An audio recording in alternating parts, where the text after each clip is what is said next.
I'm Michael LeBeau. And I'm John Dyer V. With NewsWrap, a summary of some of the news in or affecting LGBTQ communities around the world for the week ending April 20th, 2019. A court in Japan began hearing the country's first lawsuit challenging the definition of civil marriage as exclusively heterosexual. Article 24 of the nation's constitution says that marriage shall be based only on the mutual consent of both sexes. 13 couples filed the lawsuit on Valentine's Day. They range in age from their 20s to 60s. In addition to ending Japan's marriage inequality, they are demanding financial compensation of 1 million yen and all trial costs. On the first day of the trial, 2 of the plaintiffs described the challenges they face every day, including social stigma in the conservative country. 40-year-old breast cancer survivor Haru Ono has been with her partner for 14 years. She discussed the difficulties the couple faced during her treatment when the hospital denied her partner the right to participate in medical decision-making.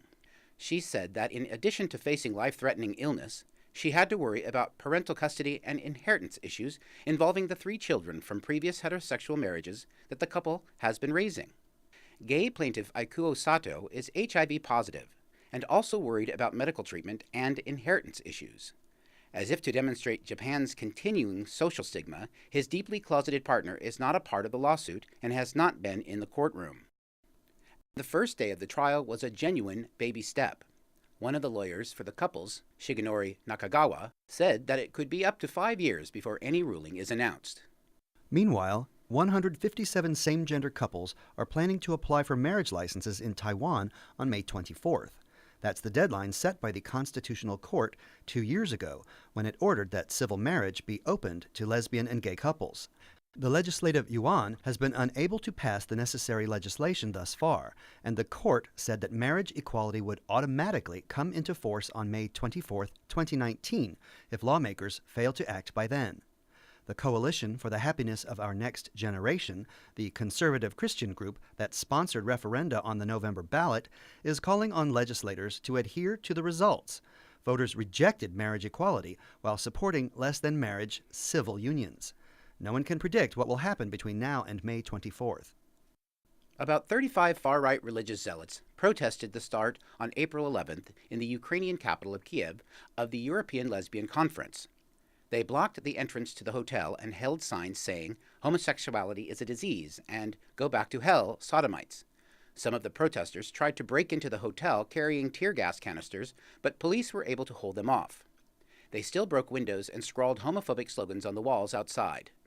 The ultimately successful conference went on with heightened security. Organizers said about 350 people from 40 countries attended the 3-day event. "Are you scared?" one of the first speakers asked the crowd, which drew a loud chorus of "No." Another speaker said that the protesters only represented a small minority of people in Ukraine. "The majority are too busy trying to make ends meet to care about us lesbians," she said. "It's our goal to make sure they don't end up joining those protesters." At least 11 people with red tape across their mouths were arrested in the Russian city of St. Petersburg on April 17th during an annual Day of Silence for Sexual and Gender Equality. According to organizers, about 45 people participated. The event is a student-led action to highlight the silencing and erasure of LGBTQ communities across Russia. The detainees, other than having red tape over their mouths, were walking peacefully toward the Church of the Savior when police took each of them into custody. They carried no placards nor other LGBTQ identifying symbols. The police claimed that the arrests were for violating administrative code regulations governing rallies, but activists say that individuals don't need government permission to walk down the street, and that the arrests were illegal. One of them blamed right-wing homophobes for calling the police. Police in oppressively anti-queer Malaysia have been questioning activist Numan Afifi about a speech he gave at a United Nations conference in Geneva last month, highlighting discrimination against the LGBTQ community. It came during the UN Human Rights Commission's Universal Periodic Review of the Southeast Asian nation. "The statement I read," he told the Star News outlet, "was made on behalf of a coalition of 12 Malaysian organizations that work on gender identity and sexual orientation. We commended the government for its anti-bullying campaign in schools," he said, but raised concerns that Malaysia has rejected many other recommendations to improve its treatment of LGBTQ people. He added that, I will not bow down to these acts to harass or intimidate me as a human rights defender in Malaysia.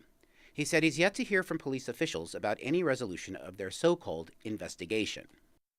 Among the latest actions against Brunei and its ruling sultan over new laws punishing gay sex with death by stoning, the European Parliament adopted a resolution this week calling on the tiny Southeast Asian nation and its ruler to repeal them. The final stages in Brunei's complete conversion to Islamic law, or Sharia, became effective on April 3rd. The new Sharia-based penal code also punishes some other offenses with amputation. The Euro Parliament's Vice President Federica Mogherini said that no crime justifies an amputation or torture, and no person should be punished for loving someone. That can never be interpreted as a crime. But European lawmakers stopped short of punitive measures.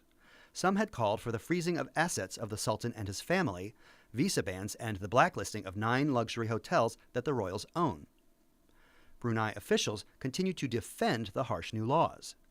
Government statements claim that such severe enforcement will be rare and that whippings will be conducted only with moderate force. You can find a list of those 9 luxury hotels and more about the ongoing boycott of all things Brunei at thiswayout.org. The fallout continues from Donald Trump's ban on qualified transgender enlistees in the U.S. Armed Forces. The nation's military academies will not be admitting new transgender students under the new Pentagon policy that took effect on April 12th. The Naval Academy has announced that it will reject transgender applicants starting with the 2020 school year. A spokesman said the Air Force Academy would conform to Defense Department policy when admitting future cadets. The Coast Guard Academy in New London, Connecticut, confirmed that it would also stop admitting trans candidates. The U.S. Military Academy and the U.S. Merchant Marine Academy are expected to fall in line in short order.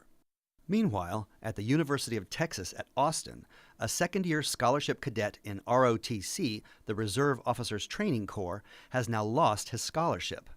19-year-old trans man Map Pesqueira has had top surgery and takes hormones to support his transition. He's been studying to be a filmmaker and was looking forward to serving in the Army. He told reporters that the ROTC Army Department chair at the University of Texas asked the Defense Department for a grandfather exemption to let Pesqueira continue in the program and keep his scholarship.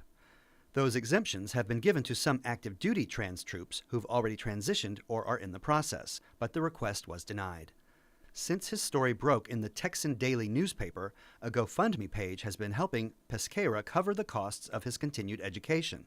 He reportedly raised more than $6,500 in the first 5 days. His goal is $20,000.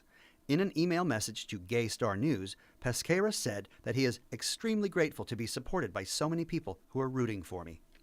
And finally, more than 5,000 people have signed an online petition urging administrators of Taylor University, an evangelical Christian college in Mike Pence's home state of Indiana, to dump the vice president as commencement speaker because his professed religious beliefs are not consistent with the Christian ethic of love we hold dear.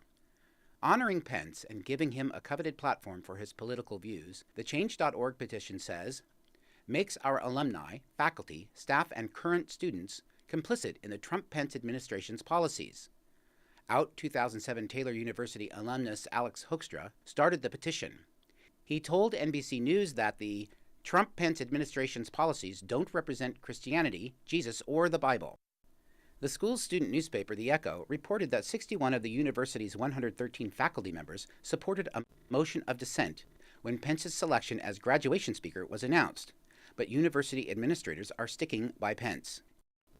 One of the more ridiculous reactions to the petition from the far right came from televangelist Franklin Graham. Apparently not wanting to cloud the issue with facts, he asked instead on his Facebook page, "What are these people smoking?" That's NewsWrap, global queer news with attitude for the week ending April 20th, 2019. Follow the news in your area and around the world. An informed community is a strong community.